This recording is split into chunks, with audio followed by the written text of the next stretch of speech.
Hi guys, welcome to Vinayak believers classes. So students, last video में हमने किया था पारिवारिक आय के बारे में पढ़ा था।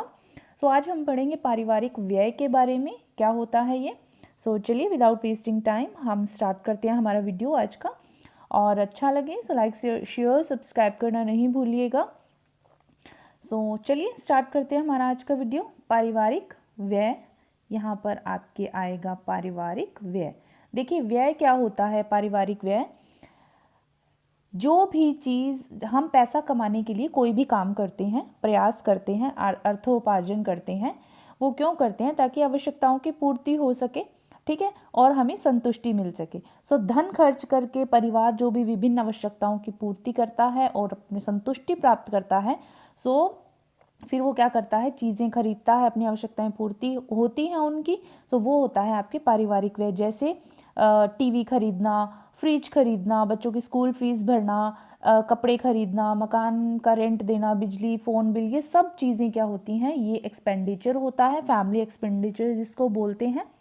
सो ये वही एक बात है, सिंपल सी बात है। व्यय जो वर्ड है, इससे हम बहुत भली भांति परिचित हैं, हमें सबको पता है व्यय क्या होता है। बेसिकली एक्सपेंडिचर जो होता है, चाहे वो किसी भी चीज़ पर किया गया हो, सो वो क्या होता है, आपके व्यय होता है। सो व्यय जो होता है वो हमारे कितने भाग कर सकते हैं हम पारिवारिक व्यय के?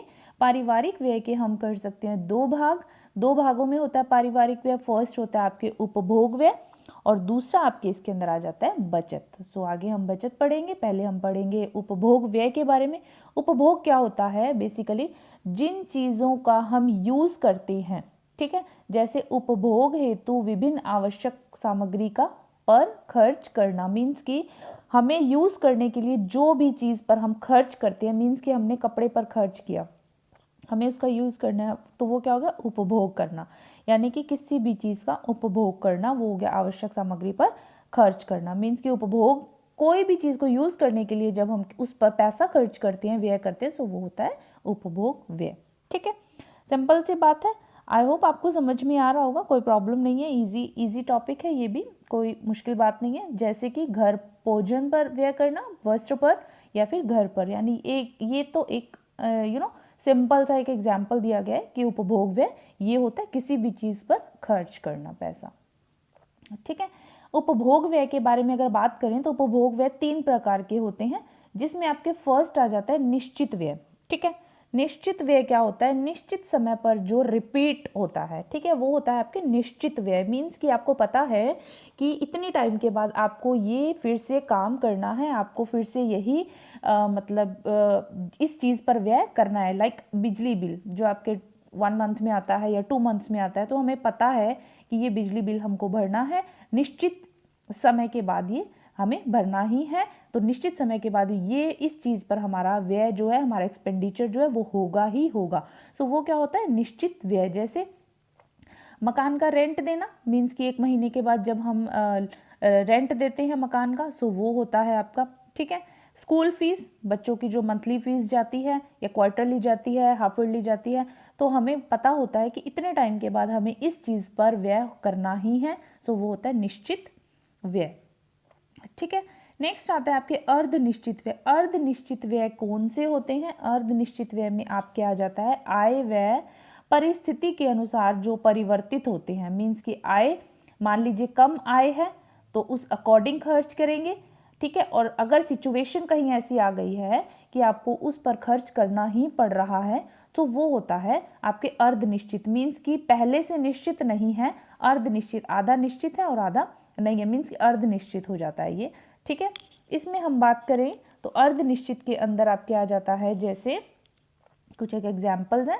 मुंडन, मीन्स कि मान लीजिए घर में बच्चा हुआ है, उसका मुंडन करना है, सो सडनली अगर प्रोग्राम बनता है या पहले प्लानिंग की होती है, लेकिन होना तो है, ठीक है, सो वो होता है आपके अर्धनिश्चित व्यय में। जन्मदिन है, मतलब पहले डिसाइड नहीं है, लेकिन बर्थडे आ रहा है, सो सडनली प्रोग्राम प्लान कर भी सकते हैं, मनाना है, नहीं भी कर सकते, डिपेंड किस पर करता है, ये पूरी तरह से आय पर और परिस्थिति पर। अगर आय अच्छी आ रही है, अच्छी आय है, तो कोई प्रॉब्लम नहीं आएगी, अर्धनिश्चित व्यय आप कभी भी कर सकते हैं। और अगर आय अच्छी नहीं है तो उसके अकॉर्डिंग चलते हैं। परिस्थिति अगर ऐसी आ गई है कि करना पड़ रहा है तो वो काम, जैसे त्योहार आप अवॉइड नहीं कर सकते, त्योहार हर साल आता है, सो आपको उसको परिस्थिति के अनुसार उसको करना है। सो ये होता है आपके अर्धनिश्चित व्यय में मुंडन, जन्मदिन, पार्टी और त्योहारों पर खर्च करना। मीन्स कि देखिए, अगर आय अधिक होगी, ठीक है, आय पर कैसे डिपेंड करता है ये, अगर आपकी आय अधिक है तो आपके व्यय क्या होगा, आय अधिक, आप इसको समझ लीजिए, तो व्यय कैसा होगा, व्यय उच्च कोटि का होगा, ठीक है, मतलब कि जो एक्सपेंडिचर है वो थोड़ा हाई होगा। और अगर आय कम है, सो ऑब्वियसली आय कम है तो क्या होगा, व्यय भी कम होगा, आय के अकॉर्डिंग होगा, आय कम है तो व्यय भी कम होगा, बिल्कुल ठीक बात है, ठीक है। उसके अलावा देखिए, जैसे आराम व विलासिता की वस्तुएं खरीदना, ये भी आपके परिस्थिति पर डिपेंड करता है, आय पर डिपेंड करता है, त्योहारों में विशेष पर्वों पर जो चीज़ें खरीदी जाती हैं, ये पूरी तरह से डिपेंड किस पर करता है, आपकी आय कैसी है, आपकी उस वक्त की परिस्थिति कैसी है, ठीक है। नेक्स्ट आपके आ जाता है इसके अंदर अन्य व्यय। अन्य व्यय में अदर जो एक्सपेंडिचर होते हैं ये पूरी तरह से अनिर्धारित होते हैं, कोई डिसाइड नहीं होता पहले से, कोई प्लान नहीं होता पहले से, व्यक्ति की आय व इच्छा पर निर्भर करते हैं। डिपेंड किस पर करती है पूरी चीज़, आय पर। मीन्स कि आय अच्छी आ रही है या नहीं आ रही है, कम आ रही है, इच्छा कैसी है उसकी, आय अच्छी आ रही है, इच्छा है किसी चीज़ को खरीदने की तो वो टाइम नहीं लगाएगा, बट आय कम है और किसी चीज़ को खरीदने की इच्छा है तो थोड़ा सा सोच कर चलते हैं। सो अन्य व्यय ये होता है, इच्छा पर निर्भर करता है कि आपको वो खरीदना है, जैसे मनोरंजन है, ज्वेलरी है, आभूषण जिसको बोलते हैं, वस्त्र है। मीन्स कि आय कम हो या ज़्यादा हो, क्योंकि ये चीज़ जो वस्त्र जैसी चीज़ है ज़रूरत की चीज़ है, डिपेंड करता है इच्छा पर भी, कि अगर आपको कोई चीज़ पसंद आ गई है, आपको उसको खरीदना है, तो ये होती है इच्छा, ठीक है।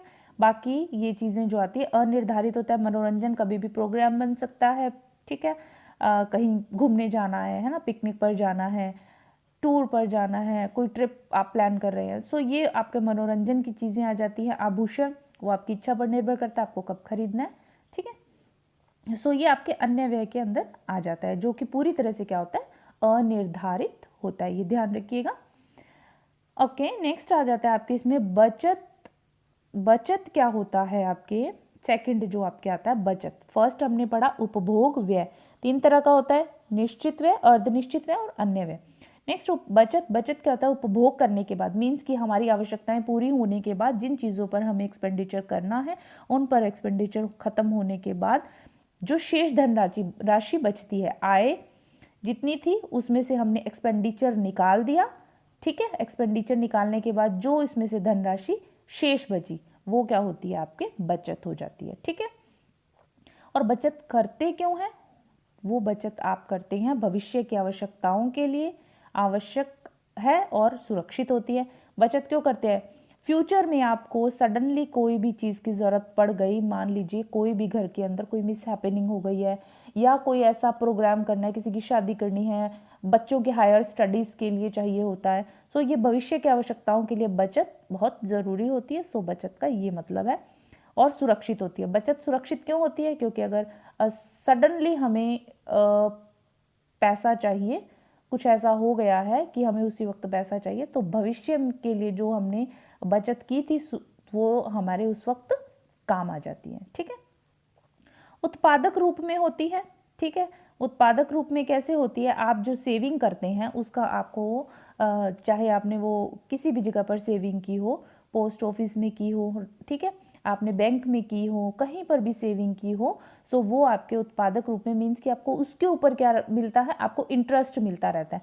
सो वो क्या होती है, आपके उस सेविंग के साथ साथ बचत जो आपने की थी उसमें वृद्धि होती रहती है, ठीक है, ग्रोथ होती रहती है, बढ़ता रहता है। सो उसको क्या बोल सकते हैं, उत्पादक रूप में उसका यूज, ठीक है।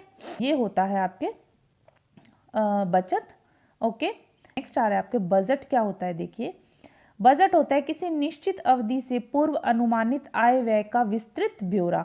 आपकी मंथली आय कितनी है, ठीक है, और आपके निश्चित अवधि से पूर्व मीन्स कि आपके एक महीने के बाद आपको पूरे घर का सामान लाना है, किन चीज़ों पर एक्सपेंडिचर आपका करना है जो कि इम्पोर्टेंट है, सो उसका आप एक आइडिया लगाते हैं कि इन इन चीज़ों पर हमारा खर्च होगा। आय व्यय का जो ब्यौरा करते हैं हम, ठीक है। अब कैसे समझ सकते हैं इसको, आप इस तरह से समझ सकते हैं, आय और व्यय का जो भी ब्यौरा होता है वो आपके क्या होता है, बजट, ठीक है, अनुमानित जो आय व्यय का विस्तृत ब्यौरा, मीन्स कि किस चीज़ पर कितना खर्च होगा, आपको मंथली सारे एक्सपेंडिचर निकालने के बाद कितना बच रहा है, वो आपके बजट होता है। हमें ये चीज़ इतनी इतनी इतनी इतनी लेनी है तो हमारे बजट में रहेगी, जितनी आय है उसके अकॉर्डिंग चला जाता है। सो आय व्यय का एक आइडिया लगाया जाता है, अनुमानित ब्यौरा होता है वो होता है आपके बजट। ठीक है, बजट में 3 चीज़ें आती है। देखिए, पारिवारिक बजट जो होता है वो 3 प्रकार का होता है। 3 प्रकार का होता है, जिसमें संतुलित बजट, नाम से समझ में आ रहा होगा आपको संतुलित बजट।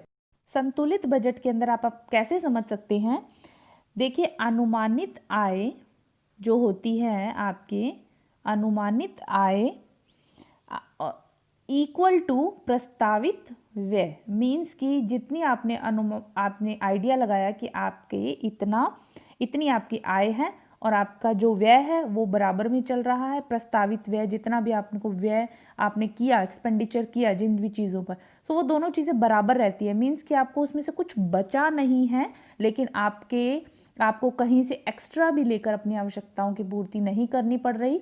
सो वो बजट जो है वो संतुलित बजट हो गया। ठीक है, ये अनुमानित इक्वल टू आपके प्रस्तावित व्यय, यानी दोनों क्या होते हैं, बराबर होते हैं। जितनी आय आ रही है उतना खर्च हो रहा है, दैट्स इट। ठीक है, बचत क्या होती है आपके, बचत होती है इसके अंदर, बचत का बजट में आपके क्या बोलेंगे, पारिवारिक जो व्यय है वो आपके पारिवारिक व्यय, ठीक है, वो आपके कम और आपका आय जो है वो ज़्यादा। ठीक है, आय ज़्यादा हो, पारिवारिक जो व्यय है वो कम हो, वो होता है बचत का बजट। क्योंकि आपकी जितनी आय है उसमें से आप व्यय करने के बाद भी बचा रहे हैं, सो वो होता है बचत का बजट। आई होप आपको समझ में आ रहा होगा, इजी टॉपिक है, कोई प्रॉब्लम नहीं है, आपको नेम से समझ में आ जाएगा, बिल्कुल इजी है। ठीक है, उसके बाद आता है, और ये जो आपका एक बचत का बजट जो है, इसको आप एक और नाम दे सकते हैं, इसको बोला जाता है आदर्श बजट। ठीक है, इसको आदर्श बजट के नाम से भी जाना जाता है। क्यों जाना जाता है, क्योंकि आप अपनी आय में से एक्सपेंडिचर निकालने के बाद भी बचा रहे हैं, भविष्य के लिए सेव कर रहे हैं। तो भविष्य, आपको पता है भविष्य में किसी भी चीज़ की ज़रूरत पड़ सकती है, कभी भी कुछ भी, पैसों की कभी भी ज़रूरत पड़ सकती है। सो आप क्या करते हैं, आप उसमें से बचा रहे हैं, सो आप अपना जो लाइफ फ्यूचर जो है वो सिक्योर कर रहे हैं। सो इसीलिए इसको क्या कहा जाता है, आदर्श बजट भी माना जाता है। घाटे का बजट नाम से समझ में आ रहा होगा। घाटे का बजट मीन्स कि आपका व्यय तो हो रहा है ज़्यादा, पारिवारिक जो व्यय ज़्यादा है, बट पारिवारिक आय जो है वो क्या है, कम है। मीन्स कि आपको जो अर्थोपार्जन हो रहा है, जो आप अर्जित कर रहे हैं धन, वो तो आपका कम आ रहा है, लेकिन आप खर्च क्या कर रहे हैं, अपनी आय से ज़्यादा खर्च कर रहे हैं। अपनी आय से ज़्यादा खर्च कर रहे हैं तो आपको अपनी आवश्यकताओं की पूर्ति करने के लिए इधर उधर से पैसा लेना पड़ेगा, बैंक से लेना पड़ेगा, कहीं से आपको बोरो करना पड़ेगा। सो वो जो चीज़ है वो घाटे का बजट होती है, क्योंकि इस बजट को अच्छा बजट नहीं माना जाता। कैसा कर बजट सही रहता है, या तो संतुलित बजट। संतुलित में आप एक दोष ये है कि आप उसमें बचा नहीं सकते, बट आपको कहीं से बोरो भी नहीं करना पड़ रहा। बचत का बजट आदर्श बजट माना जाता है। क्यों, क्योंकि आप इसमें कमा तो ज़्यादा रहे हैं, ठीक है, लेकिन आप इसके अंदर खर्च जो आपका पारिवारिक व्यय जो है वो कम हो रहा है, तो आपको बचत हो रही है, आपकी सिक्योरिटी मिल रही है आपको। ठीक है, आप सिक्योर हो रहे हैं फ्यूचर के लिए। सो इसीलिए बचत का बजट आदर्श बजट माना जाता है। ये पारिवारिक बजट के 3 प्रकार थे। सो स्टूडेंट्स, ये था आज का हमारा वीडियो। आई होप आपको ये समझ में आ गया होगा। इसको मैं आगे कंटिन्यू करवाऊंगी नेक्स्ट वीडियो में, इसी से रिलेटेड बचत विनियोग आपको मैं लेकर आऊँगी वीडियो आपके लिए। सो आई होप आपको समझ में आ रहा होगा अच्छे से, ईजी टॉपिक है। तो मेरा वीडियो अगर अच्छा लगे, लाइक शेयर सब्सक्राइब करना नहीं भूलिएगा। Thank you so much for watching my video. God bless you all, bye.